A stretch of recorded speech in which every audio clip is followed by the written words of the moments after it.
를 위해 찾아야 할 것이라는 제목으로 누가복음 11장 9절에서 10절 말씀을 가지고 하나님 말씀을 증거하겠습니다. 할렐루야. 옆에 계신 성도님들과 축복의 인사를 하겠습니다. 참 잘 오셨습니다. 잘 오셨습니다. 2, 3, 7 전도를 위해 찾아야 할 것을 찾읍시다.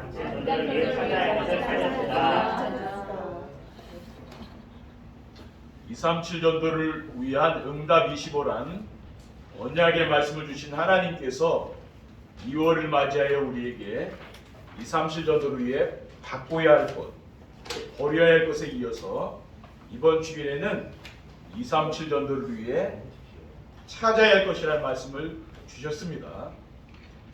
2, 3, 7 전도를 위해 바꿔야 할 것은 우리의 영적 상태와 교회 영적 분위기와 현장의 영적 시스템을 바꾸라고 했어요. 또 2, 3, 7년도를 위해 버려야 할 것은 자기 중심으로 만들어진 나쁜 습관, 또 하나님께서 제일 싫어하시는 우상, 틀리게 각인되어 있는 가치관을 버려야 한다고 했습니다. 하나님이 우리에게 원하시는 것은 열심히 일하고 그런 게 아니고요. 뭡니까? 우리가 행복하게 사는 거죠. 그렇죠? 행복하게 살고 우리가 누리는 행복을 주변 사람들에게 전달하는 겁니다. 그래서 예배 시간에 선포되는 말씀을 따라 바꿔야 할 것을 바꾸고 또 버려야 할 것을 버리며 찾아야 할 것을 찾으면은 행복해지는 줄 믿습니다. 그러면은 행복한 삶을 살며 행복을 전달하는 2, 3, 7 전도를 위해 우리가 찾아야 할 것은 무엇입니까? 2, 3, 7 전도를 위해 찾아야 할 것이 있는데 그것이 무엇입니까? 2, 3, 7 전도를 위해 찾아야 할 것은 잃어버린 나를 찾아야 됩니다. 2, 3, 7 전도는 행복한 삶을 살며 행복을 나누어 주는 것이라고 했잖아요. 우리 교회가 그렇게 되면 되는 거죠. 그렇죠? 사람들이 찾아올 수 있도록 행복한 삶을 살며 행복을 나누어 주려면은 잃어버린 나를 찾아야 됩니다. 그러면 잃어버린 나는 무엇입니까? 나는 보호자의 축복을 누릴 수 있는 하나님의 형상을 가진 자입니다. 창세기 1장 26절에 하나님이 이르시되 우리 형상을 따라 우리의 모양대로 우리가 사람을 만들고 그들로 바다의 물고기와 하늘의 새와 가축과 온 땅과 땅에 기는 모든 것을 다스리게 하자고 했어요. 그러니까 보좌의 축복은 무엇입니까? 왕이 누릴 수 있는 축복이 바로 보좌의 축복입니다. 보좌에는 왕이 앉아 있잖아요. 베드로전서 2장 9절에 그러나 너희는 택하신 족속이요 왕같은 제사장들이요 거룩한 나라요 그의 수유가 된 백성이라고 했기 때문에 그래요. 보호자의 축복을 누릴 수 있는 하나님의 형상은 예수 그리스도입니다. 골로새서 2장 15절에 그는 보이지 아니하는 하나님의 형상이시요 모든 피조물보다 먼저 나시니라고 했어요. 그는 예수 그리스도를 말하는 거죠. 그리고 나는 무엇입니까? 창조주 하나님을 섬기며 만물을 다스리는 축복을 받은 자입니다. 창세기 1장 28절에 하나님이 그들에게 복을 주시며 하나님이 그들에게 이르시되 생육하고 번성하여 땅에 충만하라 땅을 정복하라 바다의 물고기와 하늘의 새와 땅에 움직이는 모든 생물을 다스리라고 했습니다. 우리는 이러한 말씀을 늘 우리가 묵상을 하는 거죠. 그러면 이 말씀이 성취되게 있습니다. 그렇죠? 왜냐하면 우리는 세상 것으로 너무 깊이 각인되어 있잖아요. 그렇죠? 세상 사람들이 심어놓은 것이 우리 속에 있거든요. 하나님 말씀을 우리는 바꿔야 되는 거죠. 그걸 치우라고 합니다. 그리고 나는 누구입니까? 그리스도께서 회복해 놓으신 하나님 나라를 전파하는 전도자입니다. 마태복음 4장 17절에 이때부터 예수께서 비로소 전파해 이르시되 회개하라 천국이 가까이 왔느니라 하시더라고 했습니다. 둘째, 2, 3실 전도를 위해 찾아야 할 것은 하나님이 나에게 주신 것입니다. 내가 세상 살면서 얼마나 소중한 존재인가를 알아야 됩니다. 그래야만이 힘 있는 거예요. 그렇죠? 내 존재감이 없는 사람은 늘 열등감에 빠져 삽니다. 그렇죠? 상처와 피해의식 속에 살 수밖에 없는 거죠. 그런데 내가 얼마나 소중한 사람인 걸 알게 되면은 힘이 생기잖아요. 그럼 인생을 당당하게 살게 되는 거예요. 그렇죠? 그러니까 누가 뭐라고 해도 잘 상처 안 받는 거죠. 근데 대부분 사람들은 누가 좋은 말을 했는데도 상처받잖아요. 왜 그렇습니까? 내가 늘 상처 속에 있으면 그렇게 됩니다. 하나님은 나에게 영원한 생명을 얻는 그리스도를 보내주셨습니다. 요한복음 3장 16절에 하나님이 이 세상을 이처럼 사랑하사 독생자를 주셨으니 이는 그를 믿는 자보다 멸망하지 않고 영생을 얻게 하렵니다. 우리는 어떤 기도를 해야 됩니까? 그리스도를 누리는 기도를 해야 되는 거죠. 또 요한복음 10장 28절에 내가 그들에게 영생을 주노니 영원히 멸망하지 아니할 것이요 또 그들을 내 손에서 빼앗을 자가 없느니라라고 했습니다. 그리고 하나님은 나에게 자녀의 신분과 권세를 줬습니다. 우리가 하나님의 자녀 아닙니까? 그렇죠? 마귀 자녀가 아니잖아요. 로마서 8장 16절 17절에 성령이 친히 우리의 영과 더불어 우리가 하나님의 자녀인 것을 증언하시나니 자녀인 것 또한 상속자고 하나님의 상속자여 그리스도와 함께한 상속자니 우리가 그와 함께 영광을 받기 위하여 고난도 함께 받아야 할 것이니라고 했습니다. 그리고 하나님은 나에게 237 나라를 살리라는 사명을 주셨잖아요. 이거는 믿는 성도들이 아니면 세상을 살릴 수가 없습니다. 그렇죠? 사도 바울은 사도행전 20장 24절에 내가 달려갈 길과 주 예수께 받은 사명 곧 하나님의 은혜의 복음을 증언하는 일을 마치려면은 나의 생명조차 조금도 귀한 것으로 여기지 아니하노라라고 했어요. 셋째, 2, 3칠 전도를 위해 찾아야 할 것은 갈급한 영혼과 준비된 제자입니다. 갈급한 영혼과 준비된 제자는 어떤 사람입니까? 열심히 사는데 되는 것이 없어 힘들어하는 사람이 있습니다. 이런 사람들이 우리 주변에 많이 있잖아요. 그렇죠? 정신적으로 어려움 당하는 사람, 또 마음의 깊은 상처를 안고 있는 사람, 또 경제 문제로 어려움 당하고 또 육신의 질병으로 어려움 당하는 사람들도 많이 있습니다. 우리는 그런 사람들에게 마태복음 11장 28절에 수고하고 무거운 짐진 자들아 다 내게로 오라 내가 너를 쉬게 하리라 고 말씀하신 그리스도를 전해주면 되는 겁니다. 그리고 자기 일을 잘하며 주변 사람들을 돌봐줄 줄 아는 사람도 있습니다. 그러니까 자기에게 맡겨진 일을 잘 처리하는 사람도 있잖아요. 그렇죠? 누가 얘기 안 해도 자기가 자기 일을 성실하게 잘하고 또 주위에 도움이 필요한 사람이 있으면은 도와주는 사람도 있죠. 대부분 사람들은 뭐 자기 일 하기도 엄청 바쁘잖아요. 그런데 자기 일을 다 해놓고 다른 사람들 도와주는 사람도 있다니까요. 이런 사람이 바로 제자예요. 제자는 그런 사람입니다. 그리고 갈급한 영혼은 복음을 진지하게 듣습니다. 그렇죠? 또 준비된 제자는 뭡니까? 전도에 관심 있는 사람이 이게 준비된 제자예요. 대부분 사람들은 복음을 우리가 전해줘도 복음을 그만 얘기하라고 듣기 싫어하잖아요. 또 관심도 없습니다. 세상 것밖에 뭐 복음 이런 거 관심 없어요. 그런 사람 많습니다. 우리는 그런 사람을 찾는 게 아니라니까요. 하나님이 준비하신 갈급한 영혼은 복음을 듣고 반응을 보이는 사람 있잖아요. 뭐 좋다 은혜 받고 그런 사람 있죠. 또 제자는 주변 사람들에게 안타까운 마음으로 복음을 전하는 이런 사람이 있거든요. 그런 사람이 바로 제자예요. 사도행전 16장 15절에 16절에 보면은 두아디라시에 있는 자세 옷감 장사로서 하나님을 섬기는 루디아라는 한 여자가 말을 듣고 있을 때 주께서 그 마음을 열어 바울의 말을 따르게 하신지라 그와 그 집이 다 세례를 받고 우리에게 청하이르되 만일 나를 주 믿는 자라 알거든 내 집에 들어와 유하라고 강권하여 머물게 하니라. 옛날에 그 빨레토에 사람들이 많이 모여 있었잖아요, 그렇죠?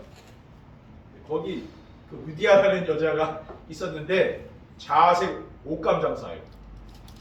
그 당시에 이게 귀족들이 입는 옷감입니다. 자색 옷감은요. 그 장소가 루디아인데 이 사람이 바울이 전한 그 복음의 반응을 보인 거예요. 그러면서 우리 집에 들어와서 유해라. 그렇죠? 거기 반응 보인 겁니다. 그래서 빌립보 교회가 루디아의 집에서 시작됐다니까요. 그 집에서 시작된 거예요, 교회가. 초대교회 형태는 오늘날 교회가 다릅니다. 그때는 전부 가정교회예요. 왜 그렇습니까? 박해가 엄청났거든요. 그러니까 가정에서 모이는 거예요. 그럼 건물에 모이면 잡아갑니다. 그렇죠? 지금도 공산주의 사회나 그렇잖아요. 그런데 중국 같은데 이런 나라도 그러거든요. 잡아가요. 잡아가. 2, 3주 정도를 위해 찾아야 할 것을 찾으려면 어떻게 하면 됩니까? 2, 3주 정도를 위해 찾아야 할 것을 찾으려면 성경을 하나님 말씀으로 믿어야 되는 겁니다. 세상에 책들이 많이 있잖아요. 그런데 우리는 성경 말씀을 하나님 말씀으로 믿고 전하는 거예요. 그게 다른 거예요. 그리고 내 인생의 기준을 어디에 둡니까? 세상의 기준을 두는 게 아니고 하나님 말씀에 두는 거죠. 이 말씀대로 사는 겁니다. 우리 성도님들이 예배 시간에 받은 말씀대로 살면은 큰 문제 안 됩니다. 그렇죠? 왜냐하면은 모든 성경은 하나님의 감동을 받은 사람들이 기록한 하나님 말씀이기 때문에 그래요. 디모데후서 3장 16절 17절에 모든 성경은 하나님의 감동으로 된 것으로 교훈과 책망과 바르게 함과 의로 교육하기에 유익하니 이는 하나님의 사람으로 온전하게 하며 모든 선한 일을 행할 능력을 갖추게 하려 합니다. 하나님 말씀에 모든 게 다 있다니까요. 우리 랩런트들도 후대들도요. 이 말씀으로 양육하면은 따로 교육할 것도 없어요. 이 말씀에 보면은 다 나온다니까. 어떻게 살라고 다 있어요. 그렇게 살면 된다니까요. 잠언을 보면은 세상에서 어떻게 살아야 되는지, 처세해야 되는지 다 나온다니까요. 그리고 성경은 예수 그리스도를 믿는 자들에게 영원한 생명을 주기 위한 말씀이기 때문입니다. 요한복음 21장 31절에 오직 이것을 기록하면 너희로 예수께서 하나님의 아들 그리스도이심을 믿게 하려 하며 너희로 그 이름을 힘입어 생명을 얻게 합니다. 예수 그리스도를 믿고 영원한 생명을 얻도록 기록된 것이 바로 성경이라는 말이에요. 그리고 성경은 하나님의 말씀이라는 증거로 치유하는 능력이 있고 모든 말씀이 성취되기 때문입니다. 마태복음 5장 18절에 진실로 너에게 이르노니 천지가 없어지기 전에는 율법의 1.1획도 결코 없어지지 아니하고 다 이루리라 그랬어요. 이 말씀은 이루어진다 그랬어요. 히브리서 4장 11절에 하나님 말씀은 살아있고 활력이 있어 자유의 날선 어떤 것보다 되리하여 혼과 영과 및 관절과 골수를 찔러 쪼개기까지 하며 또 마음의 생각과 뜻을 판단하라니라고 했습니다. 우리는 말씀대로 살면 되는 거예요. 그렇죠? 둘째, 2, 3일 전도를 위해 찾아야 할 것을 찾으려면은 말씀을 받을 때 나의 것으로 받아야 되는 거예요. 그러니까 성도들이 어떤 자세로 예배 시간에 하나님 말씀을 듣느냐가 중요합니다. 그렇죠? 그러니까 우리가 예배하기 전에는 기도하고 우리가 말씀을 받아야 되는 거죠. 그렇죠? 신명기 27장에 보면은 레위인이 하나님 말씀을 전할 때 백성들은 아멘 하라고 했어요. 신명기 27장 14절에 15절에는 레위 사람은 큰 소리로 이스라엘 모든 사람에게 말하여 이르기를 장색의 손으로 조각하였거나 부어 만든 우상은 여호와께 가증하니 그것을 만들어 은밀히 세우는 자는 저주를 받을 것이라 할 것이요 모든 백성은 응답하여 말하되 아멘 할지니라 라고 있습니다. 그래서 우리가 말씀 듣는 시간에 아멘에서 하나님께 영광 돌리는 거죠. 그렇죠? 여기 성경에 이렇게 기록이 되어 있잖아요. 그리고 사도행전 2장에도 보면은 사도들의 말을 듣는 사람들이 우리가 어찌할 것이에요. 베드로가 설교를 했는데 그 오순절날 그 마가다락방에서 설교를 했는데 그때 그 마음에 찔렸다 그랬어요. 이 예배 시간에 그런 거죠. 사도행전 2장 37절에서 38절에 보면은 그들이 이 말을 듣고 마음이 찔려 베드로와 다른 사도들에게 물어 이르되 형제들아 우리가 어찌할까 하거늘 베드로가 이르되 너희가 회개하여 각각 예수 그리스도의 이름으로 세례를 받고 죄 사함을 받으라 그리하면 성령의 선물을 받으리라고 했습니다. 그러니까 우리가 복음 모르고 또 유대인들이 얼마나 복음을 박해했습니까? 그렇죠? 그 말씀을 들을 때 찔렸다 그랬어요. 그 마음에. 그러니까 우리가 예배 시간이 뭡니까? 은혜 받으면 되는 거죠. 그렇지? 말씀을 나에게 주시는 말씀으로 받아야 됩니다. 그리고 하나님은 어느 시대든지 말씀을 받고 순종하는 자에게 말씀을 주셨어요. 그러니까 우리가 말씀을 왜 듣습니까? 말씀을 판단하려고 듣는 건 아니잖아요. 순종하려고 듣는 거죠. 그렇지? 그게 말씀 듣는 사람의 자세입니다. 신명기 28장 13절에 14절에 여호와께서 너를 머리가 되게 하고 꼬리가 되지 않게 하시며 위에만 있고 아래에 있지 않게 하시리니 오직 너는 내가 오늘 내게 명령하는 네 하나님 여호와의 명령을 듣고 지켜 행하며 오늘 너희에게 명령하는 그 말씀을 떠나 좌로나 우로나 치우치지 아니하고 다른 신을 따라 섬기지 아니하면 이와 같으리라고 하였습니다. 셋째, 2, 3절 전도를 위해 찾아야 할 것을 찾으려면은 받은 말씀을 사람들에게 전해봐야 되는 거죠. 그러니까 내가 예배 시간에 받은 말씀을 뭐요? 내 주변 사람들에게 전해봐야 알 수가 있는 거예요. 지금 이제 추위가 많이 풀리고 이제 봄이 되지 않습니까? 아직도 좀 춥긴 하지만은 곧 봄이 올 것 같아요. 그러면은 농부가 이른 봄에 논과 밭에 씨를 뿌리잖아요. 그러면은 곡식이 나서 자라서 가을에 열매를 맺듯이 예수님께서도 하나님 말씀을 씨앗에 비유해서 씨앗, 이거 씨앗이다. 이 말씀을 뿌리면 열매가 난다는 말이에요. 우리가 현장에서 말씀을 전해보면은 마음이 완악하여 전혀 반응을 보이지 않는 사람이 있습니다. 마태복음 13장 19절에 아무나 천국 말씀을 듣고 깨닫지 못할 때는 악한 자가 와서 그 마음에 뿌려진 것을 빼앗나니 이는 곧 길가에 뿌려진 자요.